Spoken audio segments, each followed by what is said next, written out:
Cade nel vaglio 73enne, muore annegato, il corpo scoperto dalla figlia. Ivano Mirtillo, pensionato, ha perso la vita nella prima mattinata di oggi a Roncade, in via Capesaro, soccorsi mobilitati. Un malore improvviso non ha lasciato scampo a Francesco De Biasi, 30 anni. Il giovane è stato trovato senza vita nel suo letto dalla zia San Pelaio. La procura ha disposto l'autopsia. L'omicidio di via Castelmenardo, oggi in aula le dichiarazioni spontanee degli imputati che hanno chiesto scusa anche al sindaco per il video in carcere con il rapper Ciacaloco. Dopo l'ennesimo episodio al Parc dal Negro, apertura di Mario Conte all'estensione della zona rossa anche in quel quadrante, al park presto arriveranno le sbarre anti-bivacco. Allerta arancione per temporali in Veneto, sala operativa aperta 24 ore su 24, sono probabili fenomeni anche intensi, attenzione alta fino a domani mattina, grandine a Borso, per il momento fulmini a San Zenone. Bocciato alla Camera l'emendamento della maggioranza sulle preferenze della legge elettorale, il commento del direttore delle reti Media Nord-Est Luigi Baccialli. Costruire di nuovi appartamenti da mettere sul mercato da affitti calmierati è il progetto nel cassetto di Mauro Dal Ziglio, riconfermato la guida di Ater Treviso, già individuata un'area a Monigo. Conto alla rovescia per la festa del Redentore, parla Antonio Parente della ditta che realizzò per la prima volta i fuochi d'artificio nell'edizione del 1989, quella del famoso concerto dei Pink Floyd. Bentrovati, buonasera telespettatrici, telespettatori di Antenna 3. In primo piano per questa edizione trevigiana dei nostri telegiornali c'è la cronaca con la tragedia che si è consumata questa mattina a Roncade, in via Pesaro, dove un 73enne è scivolato nel canale nel vaglio ed è morto annegato. Ivano Mirtillo intorno alle 7:30 è uscito di casa, voleva fare probabilmente una passeggiata, respirare un po' di aria fresca in questi giorni di caldo torrido. Poi il silenzio, a cercare di contattarlo la moglie, ma lui non ha più risposto. Così la donna preoccupata ha chiamato la figlia che ha allertato subito i soccorsi. Purtroppo il corpo del 73enne è stato trovato nel fiume Vaglio. Nulla da fare per lui. Fra i primi ad accorrere il sindaco Marco Donadel, amico di famiglia. Veramente una tragedia. Ivano lo conoscevo, ma conosco bene una delle figlie, che con il genero ci troviamo molte volte assieme ai nostri bambini, insomma amici di famiglia, è veramente stata una tragedia. Una dinamica ancora al vaglio, dei carabinieri giunti sul posto. Sembra che sia inciampato, addirittura un malore, anche perché lì, in quel punto lì, l'acqua del fiume è veramente bassa e lui lo conosceva molto bene perché ci abitava, è cresciuto lì a ridosso del fiume, quindi sembra proprio un caso accidentale, forse un malore, ma questo lo capiremo successivamente. Ivano Mirtillo era in pensione, aveva lavorato come operaio, una famiglia unita, 4 figlie, una vita tranquilla in una casa sulla riva del Vaglio. Amava, ci raccontano, passeggiare, una persona conosciuta in paese. Ivano era una persona conosciuta, ben voluta, una persona socievole, sempre con la battuta pronta, e veramente quella di oggi, la scoperta di oggi è una tragedia, e ho portato la vicinanza e l'abbraccio da parte mia, di tutta l'amministrazione, ma da parte di tutti i cittadini che lo conoscevano e gli volevano bene. Un'altra tragedia a Treviso, a San Pelaio, un malore improvviso non ha lasciato scampo a un giovane, Francesco De Biasi, 30 anni. Il ragazzo è stato trovato senza vita nel suo letto dalla zia, con la Procura della Repubblica di Treviso che ha disposto l'autopsia.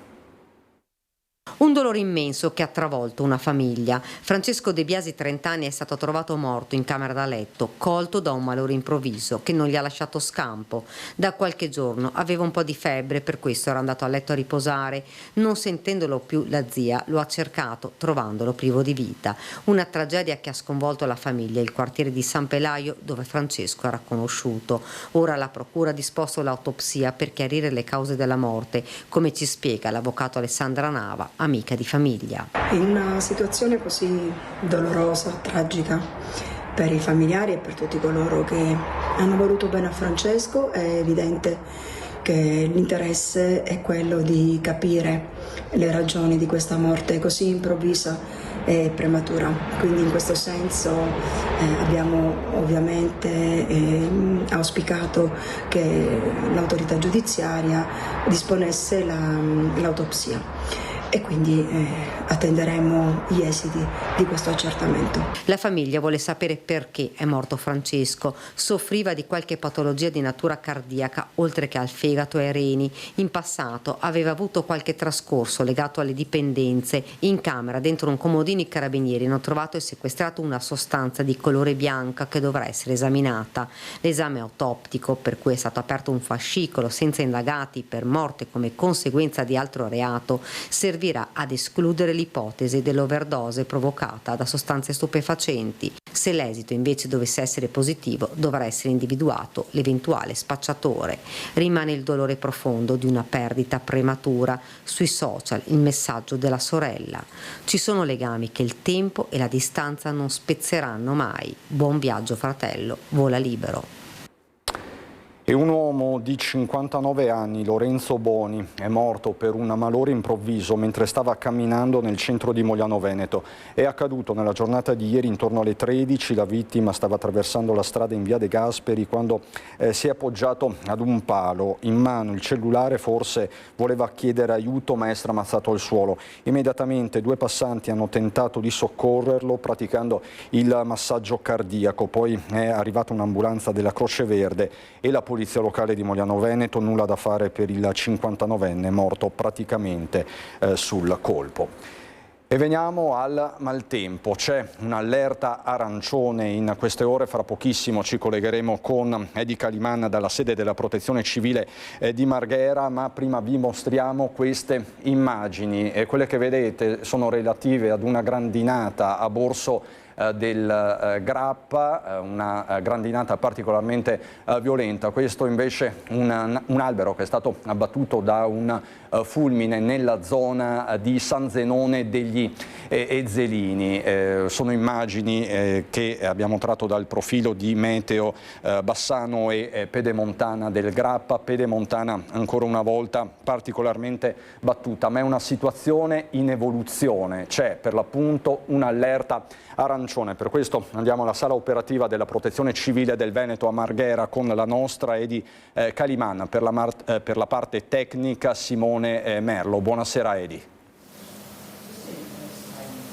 Buonasera Cristian, a te e ai telespettatori da Marghera, nella sala operativa della Protezione Civile, dove gli operatori stanno monitorando costantemente dalle 4:30, 5 di oggi pomeriggio l'andamento del temporale e della perturbazione che dalla Lombardia, dove si è intensificata, sta arrivando anche da noi. Si è visto in queste ultime ore piogge e raffiche di vento. Come dicevi tu da studio, è stata la zona della Pedemontana ad essere per lo più la più colpita. Anche da qui, anche dal centro regionale della Protezione Civile, le segnalazioni sono arrivate proprio dal comune di Borso del Grappa, segnalazioni che chiaramente hanno richiesto l'intervento dei vigili del fuoco, ma non desterebbero particolari preoccupazioni e non sono di gravità tale da dover richiedere altre forze dell'ordine a supporto. Come dicevi appunto, la Protezione Civile è qui che sta monitorando l'andamento della fase di perturbazione, che durerà fino a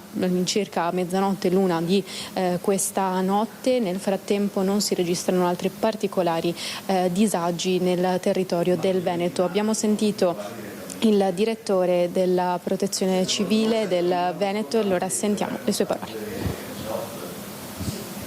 L'allerta è arancione su tutta la regione, tranne la zona del Bellunese, Venea, dove l'allerta è gialla. L'allerta durerà per la giornata di oggi e potrebbe sforare alcuni fenomeni nelle prime ore della mattinata di domani. A livello operativo abbiamo le sale operative aperte sia del centro funzionale del centrato che la sala operativa regionale dove siamo adesso, e quindi con un costante monitoraggio del territorio, pronti a dare supporto in ogni necessità. I fenomeni sono appunto temporaleschi e quindi con il rischio di forti grandinate, forte vento e anche precipitazioni localizzate intense e con puntualmente valori anche consistenti.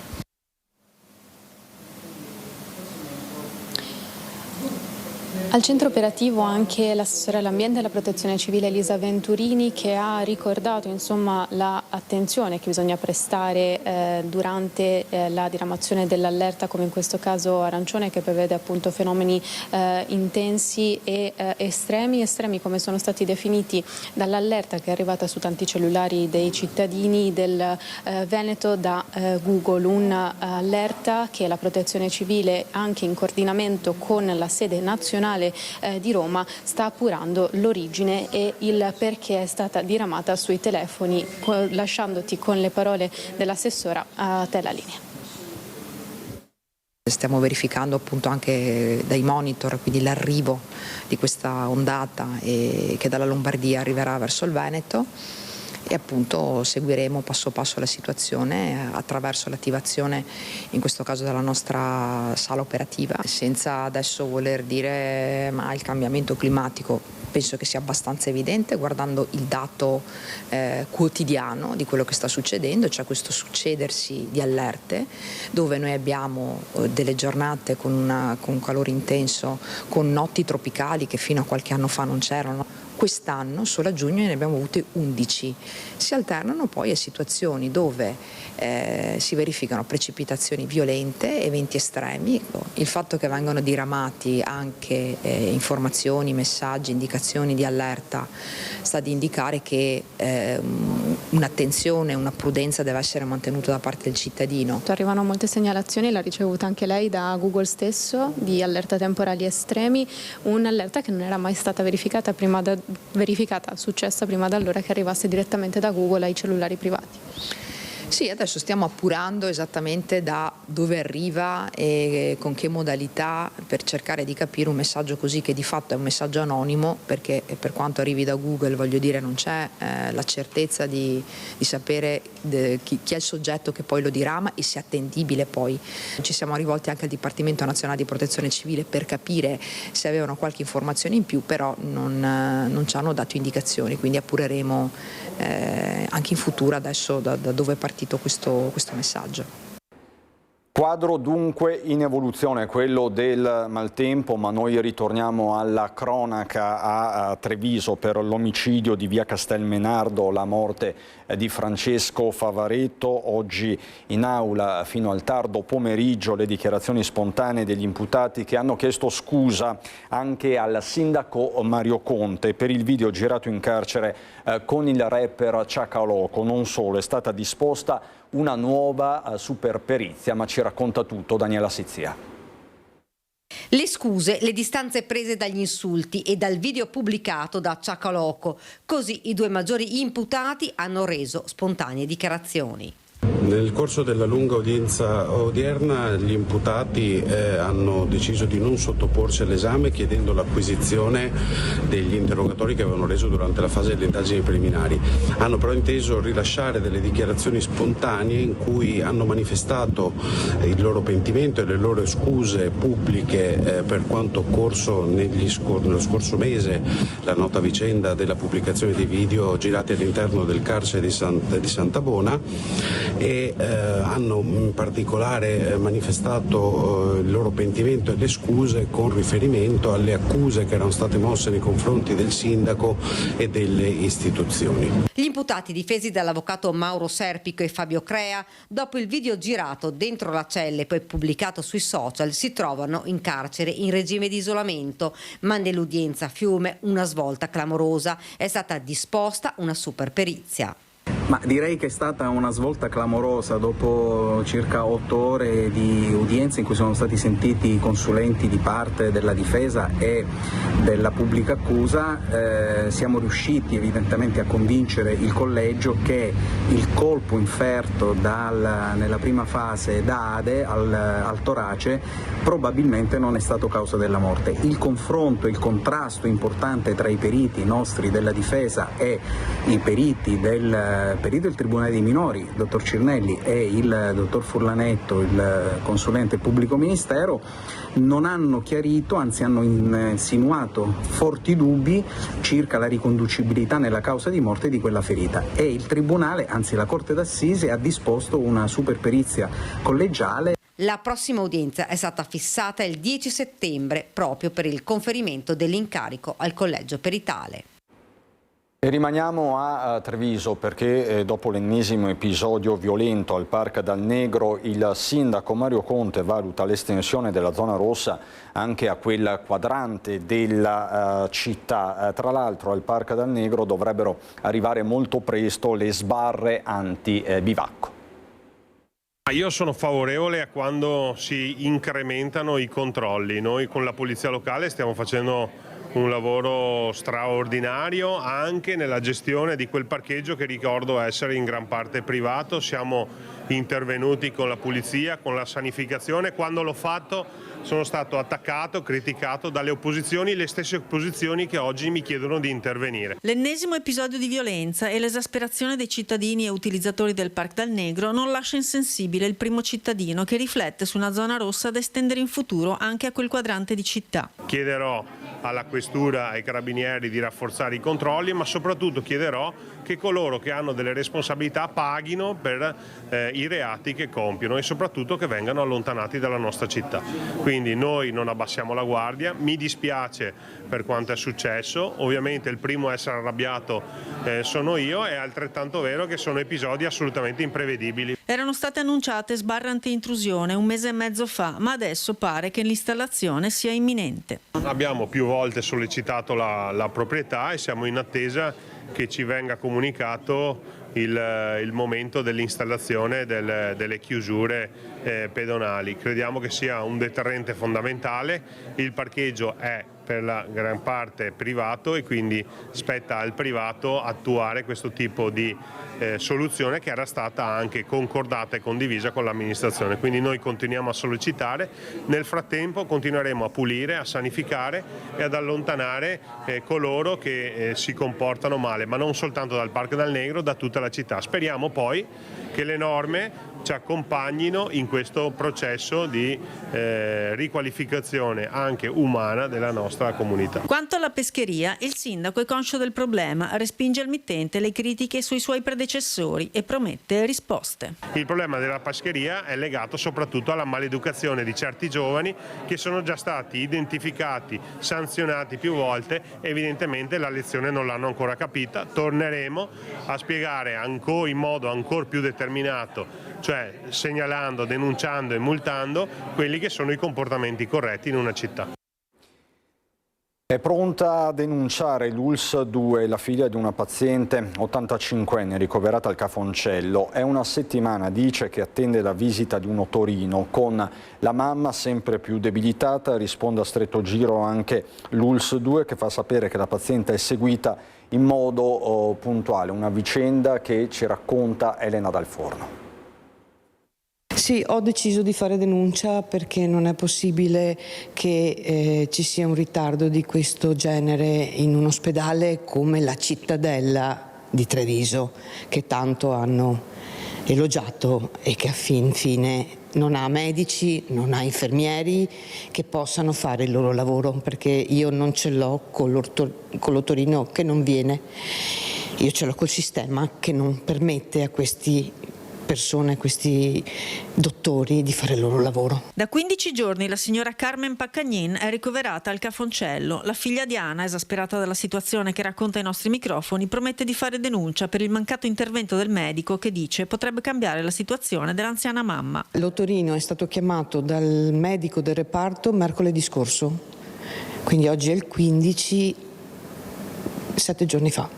L'85enne soffre di Parkinson. 2 settimane fa, non deglutendo più nemmeno le medicine, la figlia ha deciso di ricoverarla, ma in ospedale si è ammalata di polmonite, ingerendo nelle vie aeree alcune sostanze non consone che hanno causato una serie di altri problemi. La dottoressa che segue mia mamma ha fatto una richiesta per un logopedista e per un otorino per fare delle prove deglutitorie per capire se mia mamma aveva una possibilità di riprendere la deglutizione o se era pericoloso che questo tornasse a succedere. Ma mentre il logopedista è arrivato immediatamente, l'otorino non è ancora arrivato, nonostante i solleciti. Adesso mia mamma praticamente Diciamo che è 14 giorni che non mangia perché è sostenuta con una flebo di idratazione, con vitamine, ma non è la stessa cosa del cibo. La mamma è lucida ma fortemente debilitata, parla a fatica e la figlia è preoccupatissima. Se non c'è la visita dell'otorino-laringoiatra non si può andare avanti con l'iter per fargli una PEG, quindi un sondino gastrico per alimentarla, eliminando il problema gola, il problema della deglutizione. Dall'USL fanno sapere che la paziente è seguita in modo puntuale con aggiornamenti quotidiani in ragione delle sue problematiche che richiedono una gradualità di approccio, che la condivisione con i familiari in merito alle scelte cliniche e problematiche è quotidiana ed è alimentata tramite liquidi ed idratazione in relazione a tutte le altre problematiche che invece presenta. La pagina della politica con la bocciatura in Parlamento dell'emendamento della maggioranza sulle preferenze nella legge elettorale. Vi proponiamo il commento del nostro direttore delle reti media nord-est, Luigi Bacialli. Ieri sono andate in onda anche sulle nostre reti delle immagini vergognose, mortificanti, deprimenti di parlamentari nominati che gioivano, saltavano sui banchi felici perché era stata affossata una legge elettorale che prevedeva le preferenze. Hanno votato in segreto, no? A scrutinio segreto per non metterci la faccia, per apparire come favorevoli alle preferenze a parole. Ah sì, le preferenze, i cittadini. Dopodiché segretamente tramano e fanno in modo che questa legge elettorale ancora una volta, dopo il Mattarellum, il Rosatellum, tutte le porcate che hanno fatto finora, venisse nuovamente affossata. E questo è veramente triste, veramente scandaloso, perché i cittadini ormai vogliono prendere parte alla politica, vogliono incidere, anche se non vanno a votare proprio perché viene tolto loro il diritto di mandare uomini e donne in Parlamento scelti da noi e non dalle segreterie dei partiti.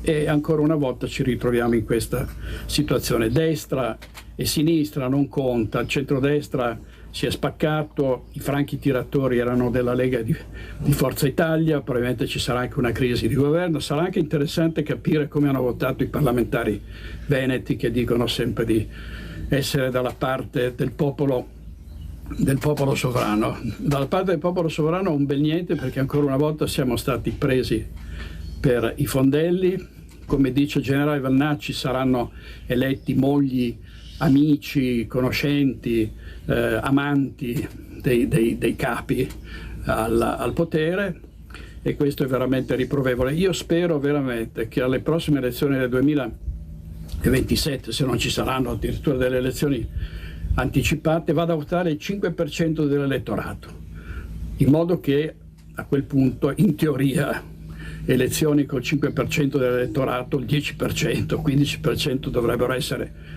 invalidate. Se lo merita questa classe politica incivile, incolta, greve, volgare e cinica. E la discussione politica è aperta anche a livello locale. Presenti votanti 375, maggioranza 188, favorevoli 187, contrari 188, la Camera respinge. La maggioranza finisce sotto per un solo voto sulla proposta di legge elettorale che prevede le preferenze. In Parlamento è bagarre con onorevoli che festeggiano come fosse la finale dei mondiali. Oggi è caccia aperta a quei 30 franchi tiratori che hanno affossato il governo con il voto segreto, e da sinistra si chiede a Meloni di dimettersi.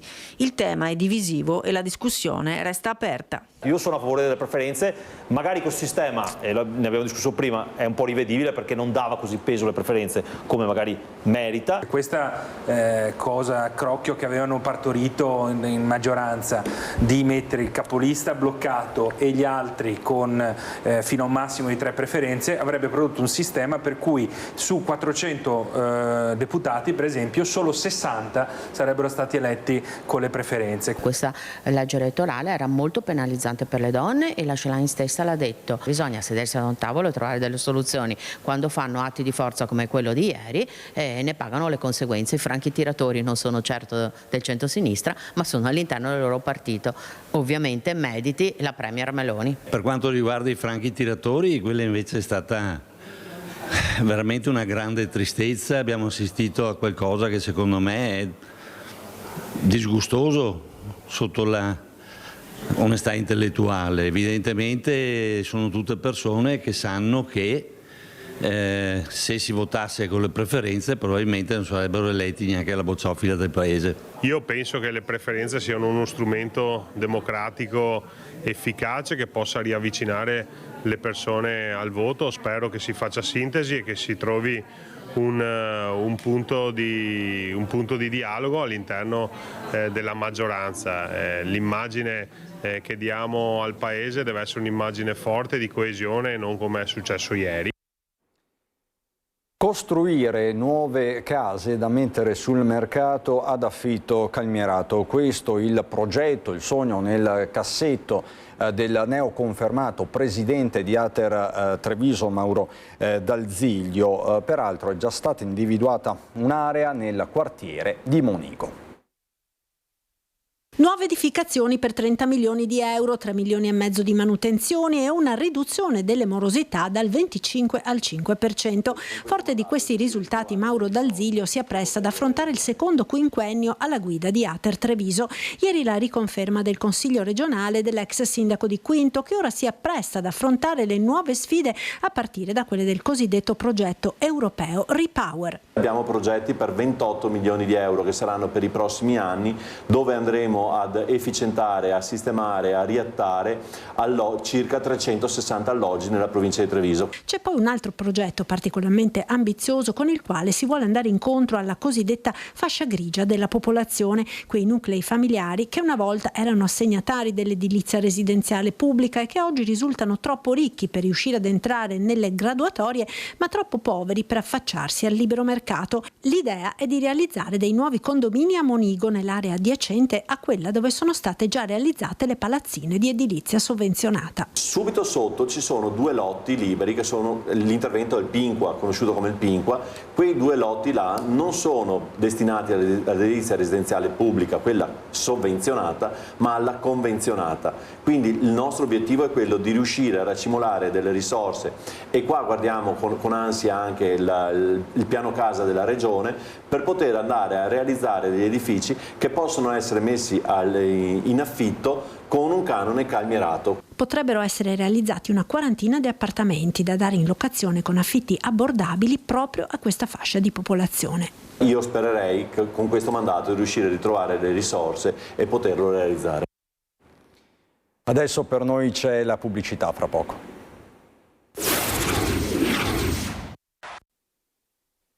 Di nuovo in diretta per andare alla Tex di Monastir e parlare delle nuove frontiere del welfare aziendale. Accanto al ristorante e al caffè, ora c'è pure una pizzeria dove i dipendenti possono mangiare durante la pausa pranzo. Poco distante la sala svago con biliardo, ping pong, tavoli da calcio balilla. Siamo alla Tex di Monastieri, innovativa azienda leader mondiale nella progettazione e realizzazione di strumenti diagnostici e componentistica per auto, moto, camion ed imbarcazioni. 1 migliaio di dipendenti, 750 dei quali nella sede principale. E proprio ai collaboratori e alla loro felicità Bruno Vianello, presidente e fondatore, indirizza la sua attenzione. Io dei miei collaboratori posso solo cercare di renderli felici, affinché poi anche loro fanno di tutto per remare, per fare in modo che questa azienda, in questi momenti tra l'altro non facili di globalizzazione delle aziende, eccetera eccetera, di mercati emergenti eccetera eccetera, dobbiamo avere dei soldati forti che sono i collaboratori. Un'impostazione olivettiana che mira a mettere al centro il benessere delle persone che lavorano per l'azienda e dove la crescita economica va di pari passo con quella della comunità. E così qui si pensa ad attrarre i lavoratori, soprattutto i giovani, con una serie di incentivi che riguardano anche l'alloggio.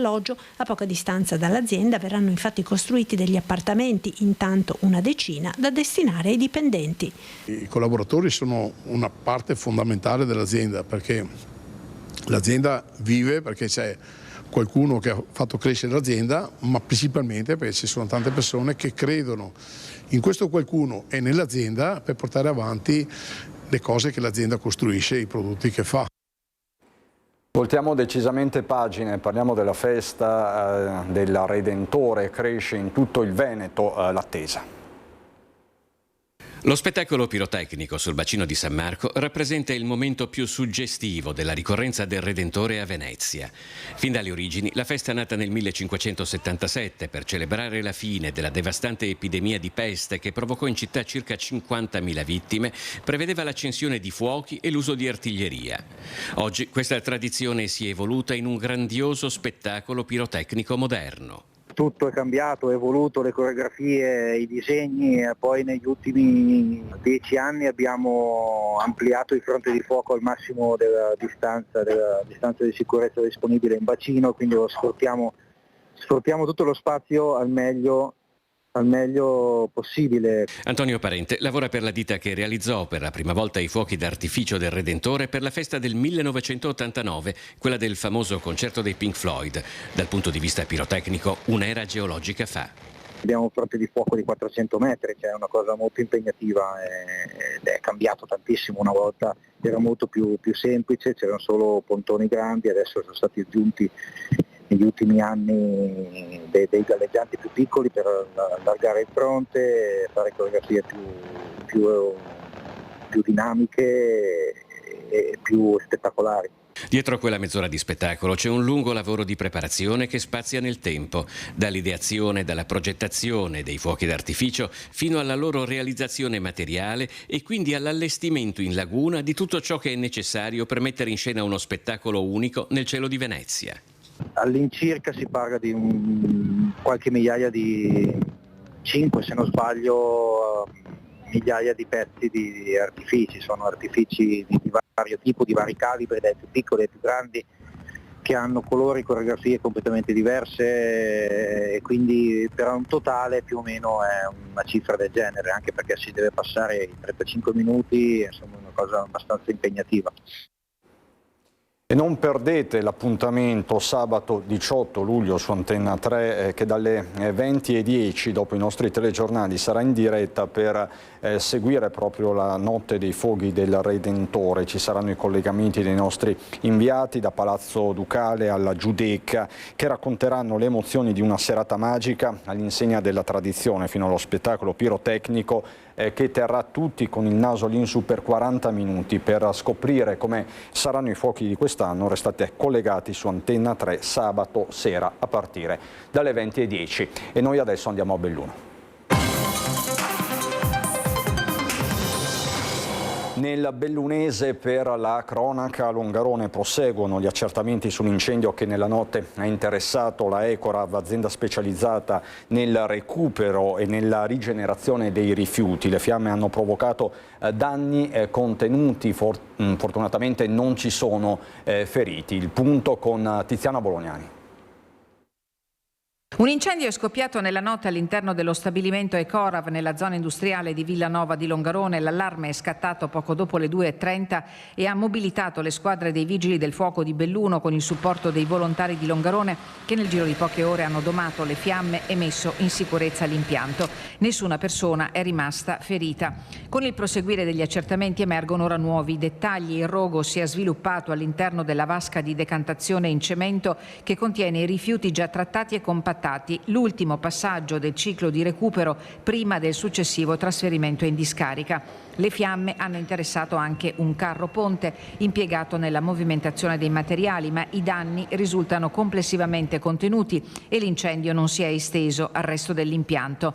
Restano invece da chiarire le cause. Al momento non emergono elementi che facciano pensare alla caduta di un fulmine, nonostante nella notte la zona sia stata interessata da intensi temporali. Sarebbe inoltre esclusa, almeno in questa fase, l'ipotesi di un malfunzionamento dell'impianto elettrico. Il sistema di sicurezza aziendale prevede infatti che al termine del turno tutti i quadri elettrici vengano disalimentati. In caso contrario entra immediatamente in funzione un sistema di allarme che impedisce la chiusura delle procedure. I vigili del fuoco stanno completando i rilievi tecnici e nelle prossime ore trasmetteranno una dettagliata relazione alla Procura di Belluno che ha aperto un fascicolo per accertare l'origine dell'incendio. Nessuna ipotesi viene viene al momento esclusa. L'ARPAV di Belluno sta svolgendo le analisi sui fumi sprigionati dal rogo. Per la Ecorov si tratta del secondo episodio di questo tipo. Nel maggio del 2010 un violento incendio divampò nell'area di stoccaggio dell'azienda, provocando l'esplosione di alcuni fusti, una densa nube di fumo e l'evacuazione temporanea del vicino stabilimento Safilo. Sono gravi le condizioni di salute di un escursionista tedesco vittima di un grave incidente mentre percorreva l'Alta Via numero 1. Provvidenziale è stato l'intervento di soccorso di una pattuglia del nucleo carabinieri del Parco Nazionale Dolomiti Bellunesi che, udite le grida provenire dal sentiero che conduce al rifugio Pian de Fontana, ha allertato il 118 mentre un carabiniere iniziava le manovre di rianimazione cardiopolmonare sull'uomo, ferito e in arresto cardiorespiratorio. All'arrivo dell'elicottero del SUEM 118 e concluse le prime cure mediche, l'uomo è stato trasportato d'urgenza all'ospedale di Treviso mentre i carabinieri hanno recuperato la sua attrezzatura dispersa durante la caduta e scortato il figlio che era con lui a valle. I temi dell'economia, è arrivato il tempo dei saluti per Mario Pozza, da 10 anni numero 1 della Camera di Commercio di Treviso Belluno. Il suo bilancio e i migliori auspici per il suo successore, l'imprenditore bellunese Francesco De Bettin. Sono stati 10 anni molto intensi, molto belli. Abbiamo iniziato un percorso ancora prima della riforma della Camera di Commercio, quindi è stato un percorso volontario. Questo sposalizio, se così vogliamo chiamarlo, ha portato investimenti sia in materiali che immateriali. Ultimi giorni di mandato per Mario Pozza, il primo presidente della neonata Camera di Commercio di Belluno Treviso, tra le prime 10 in Italia dal giorno della sua istituzione ufficiale, il 16 maggio 2016. 10 anni intensi, non scevri dalle difficoltà iniziali legate alla fusione delle due Camere, che però hanno fatto crescere il gruppo dirigente, anche bellunese, la struttura in termini di servizi resi all'utenza e comportato una riorganizzazione. Abbiamo una sede della Camera di Commercio appena restaurata con la spesa di oltre 1 milione di euro, ITS ospitato qua dentro, quindi abbiamo investito nel territorio, nella formazione per quello che riguarda il settore turistico, abbiamo la DMO, abbiamo gli uffici della Regione, quindi una Camera aperta. In questi 10 anni come ha osservato l'evoluzione dell'economia in provincia di Belluno? Ma l'economia bellunese è un'economia molto particolare, nel senso che abbiamo 2 filoni molto importanti, che è l'occhialeria con leader mondiali che incide moltissimo nel contesto, il 76% quasi delle esportazioni del contesto delle produzioni, e l'altro comparto molto importante che secondo me ha un futuro ancora più brillante dell'occhialeria è quello che riguarda il freddo. Una gestione, quella di Pozza, che ha fatto dialogare i settori trainanti dell'economia delle province di Belluno e Treviso, nota per lo sport system, il mobile arredo, la meccanica, l'agroalimentare. Pozza lascia l'ente camerale di Belluno ma resta saldamente in sella Venice Promex, l'agenzia delle Camere di Commercio venete per l'internazionalizzazione, e alla guida per il secondo mandato di Asso Camere Estero, 86 camere in 64 paesi. Io mi sono sempre speso proprio con i nostri imprenditori di avere una visione che vada al di là dei nostri confini nazionali e europei e di sfruttare questa rete che è strategica. E in provincia di Belluno questo è stato capito, è stato compreso secondo lei?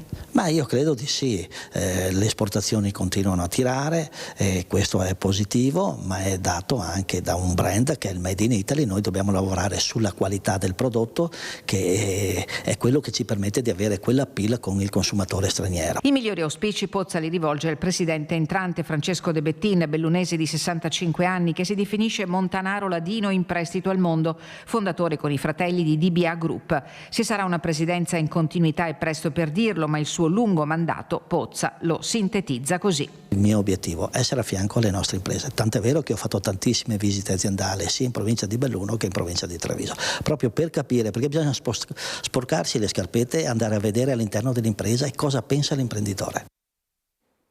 Dall'economia alla politica, con la formazione di Giovani Futuro che scende nell'agone delle amministrative 2027 e stavolta punta al capoluogo.